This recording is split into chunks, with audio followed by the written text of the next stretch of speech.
So మీరు ఎలా enjoy చేస్తున్నారు జబర్దస్త్? ఇంకా ఇంకేం ప్రాజెక్ట్స్ ఉన్నాయి? ప్రాజెక్ట్స్ మేడం, నేను లేటెస్ట్గా ఒక 4 సినిమాలు రిలీజ్ ఉన్నాయండి. ఒకటి దసరా సినిమా తీసిన ప్రొడక్షన్ కంపెనీ నుంచి ఒకటి కింగ్ జాక్ క్వీన్ అని రాబోతుంది. దసరాలో చేసిన సెకండ్ హీరో అందులో హీరోగా చేస్తున్నాడు. అలాగే దసరా డైరెక్టర్ గారు తమ్ముడు అందులో హీరోగా చేస్తున్నారు. దాంట్లో ఒక సెకండ్ విలన్ క్యారెక్టర్ చేశానండి, ముస్లిం క్యారెక్టర్.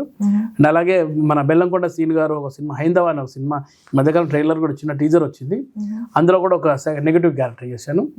ఇవి కాకుండా ఇప్పుడు ఇక మన ఇంటర్వ్యూకి అప్పటికి రిలీజ్ అవుతుంది సినిమానే అర్జున్ సన్ ఆఫ్ వైజయంతి, కళ్యాణ్ రామ్ గారు విజయశాంతి గారి సినిమాలో.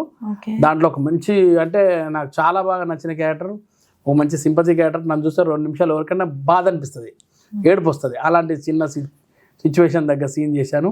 పాడేరు 12 మైళ్ళని ఒక సినిమా రిలీజ్కి ఉంది, సత్యం రాజేష్ గారి హీరో అందులో. అలాగే రీసెంట్గా నేను వచ్చేటప్పుడు రిలీజ్ అయిన సినిమాల్లో వృషభ అనే ఒక సినిమా రిలీజ్ అయింది మేడం. అండ్ దానికి బిఫోర్ గేమ్ చేంజర్ వచ్చింది. దానికి ఇంకా ఒక 5-6 సినిమాలు ఉన్నాయి కానీ పేర్లు పెట్టలేండి. చిన్న చిన్న సినిమాలు ఉన్నాయి, కొన్ని పేర్లు పెట్టలేదు.